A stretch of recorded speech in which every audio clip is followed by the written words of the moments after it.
മകളെ ഉറക്കാൻ ബോളിവുഡ് സൂപ്പർ താരം രൺബീർ കപൂർ ഉണ്ണി വാവാവോ എന്ന മലയാള ഗാനം പഠിച്ചുവെന്ന ആലിയ ഭട്ടിന്റെ വെളിപ്പെടുത്തലിന് പിന്നാലെ പാൻ ഇന്ത്യൻ ട്രെൻഡാവുകയാണ് ഈ മനോഹരമായ താരാട്ട് ഗാനം. एक लोरी है जो हमारी नर्स है वो राह को बचपन से सुनाती आ रही है मलयालम में. उन्नी वावा वो मुन्नी वावा वो एक गाना है. तो जब भी राह को सोना होता है वो कहते हैं मम्मा वावो पापा wow. That's her cue to go to sleep. Now Ranbir has learned how to sing Unni Vava also. വിദ്യാഭ്യാസ മന്ത്രി വി ശിവൻകുട്ടി അടക്കം ഫേസ്ബുക്കിൽ ഈ ഒരു വീഡിയോ പങ്കുവച്ചിരുന്നു. ഉണ്ണി വാവാവോ രൺബീർ കപൂർ പഠിച്ചു എങ്ങും മലയാളി എന്നൊക്കെയാണ് അദ്ദേഹം ഫേസ്ബുക്കിൽ പങ്കുവച്ച വാർത്തയ്ക്ക് കൊടുത്തിരിക്കുന്ന ടാഗ് ലൈൻ. സുരേഷ് ഗോപി നായകനായ സാന്ത്വനം എന്ന മലയാള സിനിമയ്ക്കു വേണ്ടി മോഹൻ സിത്താര ഈണമിട്ട് KS ചിത്രയും യേശുദാസും ആലപിച്ച ഉണ്ണി വാവാവോ എന്ന ഗാനമാണ് മകൾ കുഞ്ഞ് റാഹയെ ഉറക്കാൻ രൺബീർ കപൂർ പഠിച്ചത്. കുഞ്ഞിനെ പരിപാലിക്കുന്ന നഴ്സാണ് ഈ പാട്ട് പാടി കുഞ്ഞിനെ ഉറക്കാറുള്ളതെന്നും ഇപ്പോൾ ആ പാട്ട് രൺബീറിന് പഠിക്കേണ്ടി വന്നുവെന്നായിരുന്നു ആലിയ പറഞ്ഞത്. ആലിയ ഉണ്ണി വാവാവോ എന്ന പാട്ടിന്റെ ആദ്യ വരി പാടുന്നതും മലയാളികൾ ആഘോഷമാക്കി. സമൂഹ മാധ്യമങ്ങളിലും ഈ വീഡിയോ വ്യാപകമായി ഷെയർ ചെയ്യപ്പെടുകയാണ്. ഇതിനു പിന്നാലെ സംഗീത സംവിധായകൻ മോഹൻ സിത്താരയും ഗാനരചയിതാവ് കൈതപ്രവും പ്രതികരണവുമായി എത്തി.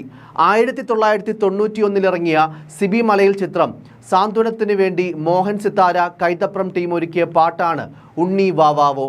അന്ന് സംവിധായകൻ ഗാനശില്പികളോട് ആവശ്യപ്പെട്ടത് അല്പം പഴമയും നിഷ്കളങ്കതയും അലിഞ്ഞു ചേർന്ന പാട്ട് വേണമെന്നാണ്. ഗാനം ചിട്ടപ്പെടുത്താനിരുന്നപ്പോൾ പല ഈണങ്ങൾ പരീക്ഷിക്കുന്നതിനിടെ ഒരു ഈണത്തിനൊപ്പം മോഹൻ സിത്താര പാടിയ ഡമ്മി വരികളുടെ ഇടയിൽ നിന്ന് വാവാവോ എന്ന വാക്ക് കൈതപ്രം ദാമോദരൻ നമ്പൂതിരിയുടെ ശ്രദ്ധ ആകർഷിക്കുകയായിരുന്നു. മലയാളത്തിലെ ഏറ്റവും ജനകീയമായ താരാട്ട് പാട്ടുകളിലൊന്ന് പിറവിയെടുക്കാൻ പിന്നെ അധിക സമയം വേണ്ടി വന്നില്ല. ഗാനവും വീഡിയോയും ട്രെൻഡായതിനു പിന്നാലെ വളരെ സന്തോഷമെന്നാണ് കൈതപ്രം പ്രതികരിച്ചത്. എല്ലാം ദൈവാനുഗ്രഹം എന്ന് മോഹൻ സിത്താരയും അഭിപ്രായപ്പെട്ടു.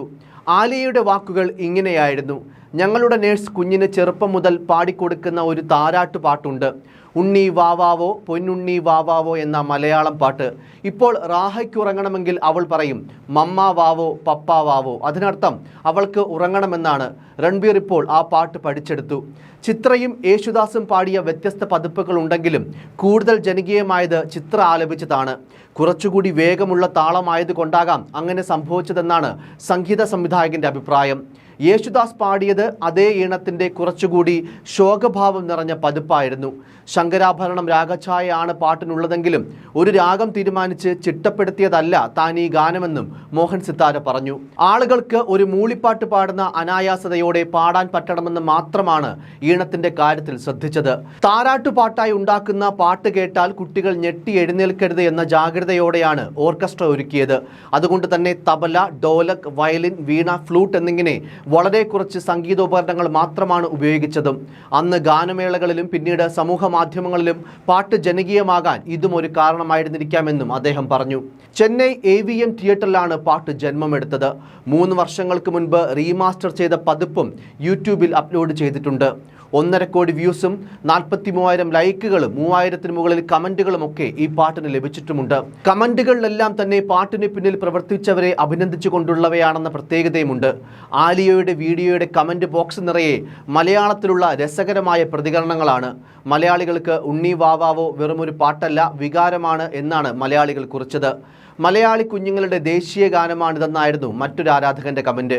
അങ്ങനെ ഉണ്ണി വാവാവോ പാൻ ഇന്ത്യനായി എന്നാണ് ആരാധകരുടെ വ്യത്യസ്തമായ മറ്റൊരു കമന്റ്. റാഹ കഴിഞ്ഞ ജന്മത്തിൽ മല്ലുവായിരുന്നെന്നും ചില ആരാധകർ കുറിച്ചു. കുഞ്ഞിനിഷ്ടമുള്ള പാട്ട് പഠിച്ചെടുക്കാൻ രൺബീർ കാണിച്ച താല്പര്യത്തെയും ആരാധകർ അഭിനന്ദിച്ചു. ക്രിക്കറ്റ് താരം മഹേന്ദ്ര സിംഗ് ധോണിയുടെ മകൾ മലയാളം പാട്ട് പഠിച്ചെടുത്ത കാര്യവും ചിലർ പരാമർശിച്ചു. മകളെ പരിപാലിക്കാനെത്തിയ മലയാളി നേഴ്സിൽ നിന്നാണ് ധോണിയുടെ മകൾ ശിവയും മലയാളം പാട്ട് പഠിച്ചത്. ശിവ അമ്പലപ്പുഴ ഉണ്ണിക്കണ്ണനോട് നീ പാടിയതും സമൂഹ മാധ്യമങ്ങളിൽ വൈറലായിരുന്നു.